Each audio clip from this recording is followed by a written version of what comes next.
Pembenci itu lebih memperhatikan Anda daripada kekasih Anda.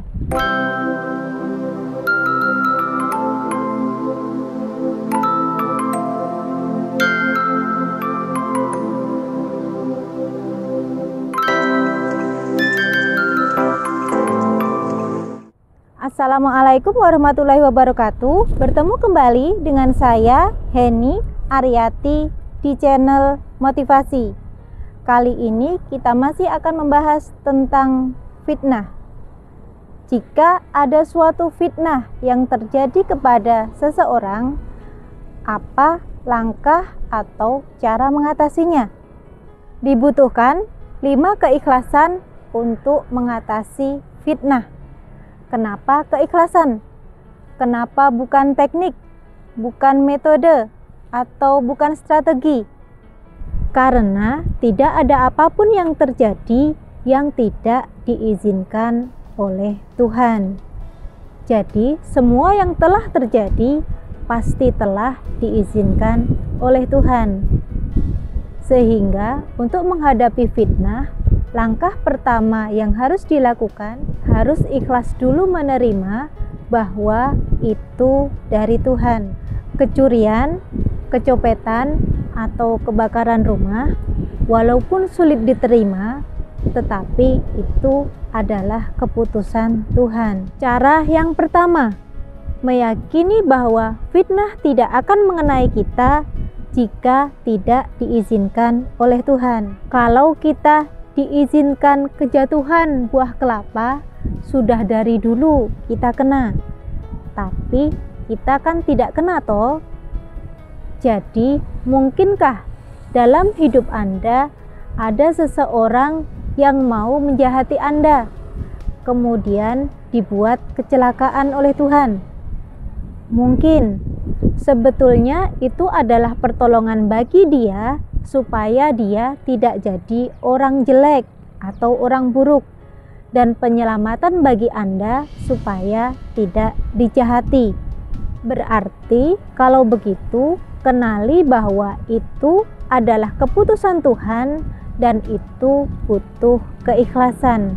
Cara yang kedua yaitu mensyukuri bahwa kesetiaan kita kepada yang baik adalah perlindungan. Sesungguhnya kebaikanmu adalah untukmu dan keburukanmu adalah untukmu.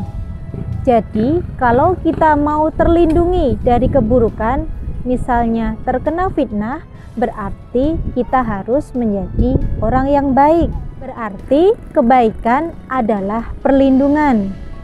Berarti ilmu kebatinan yang paling kuat adalah kebaikan.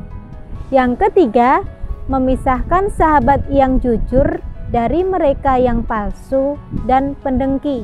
Berteman itu harus memilih. Kalau tidak, Anda bisa semobil dengan orang yang sakau dan menabrak orang. Berteman saja memilih, apalagi bersahabat, apalagi menikah.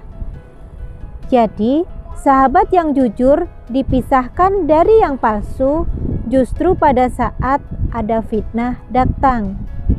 Waktu fitnah datang, jangan perhatikan sang pemfitnah.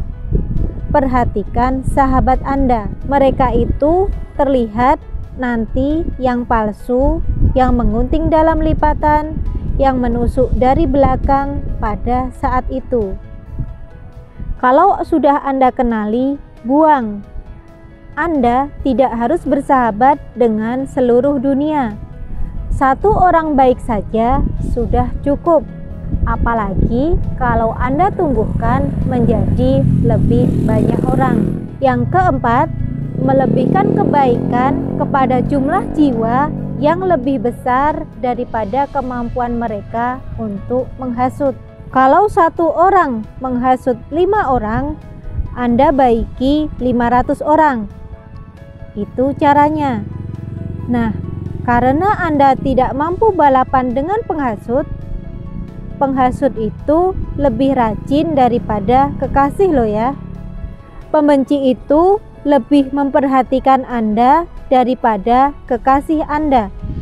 kekasih Anda masih bisa pergi mancing bersama temannya, tetapi pembenci tidak. Pembenci memantau Anda. Nah, karena Anda tidak mungkin menyamai kegiatan, kegetolan, dan kekepoan para pembenci, Tuhan mengajarkan Anda kepada sistem, supaya dengan upaya yang sama Anda mencapai lebih banyak orang. Apa namanya? Yaitu pengaruh. Orang yang berniat menyampaikan kebaikan pada banyak orang, oleh Tuhan diberi pengaruh. Yang kelima, meneruskan kehidupan yang ikhlas dalam kebaikan. Kenapa kebaikan itu ikhlas? Karena banyak orang mengatakan berubah itu sulit. Apakah berubah itu mudah? Sulit. Yuk kita analisa dulu. Berubah itu berubah menjadi orang baik toh. Jadi berubah menjadi orang baik itu sulit. Kenapa berubah menjadi orang baik itu sulit? Karena lebih mudah baginya jadi orang tidak baik. Jadi kita ini lebih terbiasa di dalam keburukan daripada kebaikan.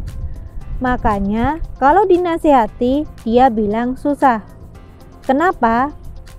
Karena lebih mudah baginya melakukan keburukan.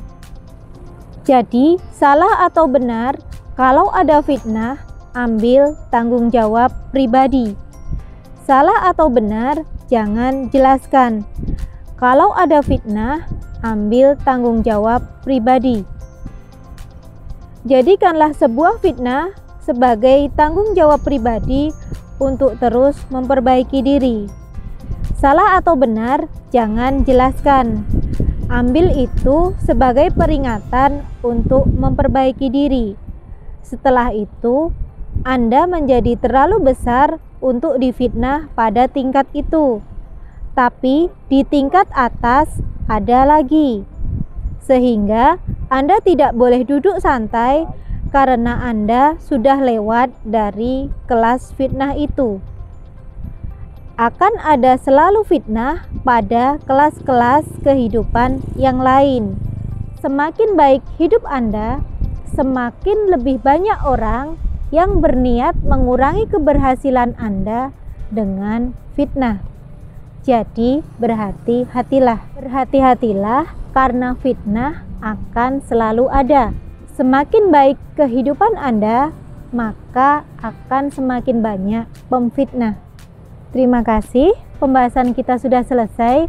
Semoga bermanfaat di dunia dan akhirat. Semoga Anda diberikan umur yang panjang dan penuh berkah, diberikan rezeki yang lancar dan melimpah, diberikan kesehatan, kesuksesan di dunia dan akhirat, dan semoga kita bisa bersahabat dari sini sampai ke surga. Amin. From Jogja with Love. Wassalamualaikum warahmatullahi wabarakatuh. Bye.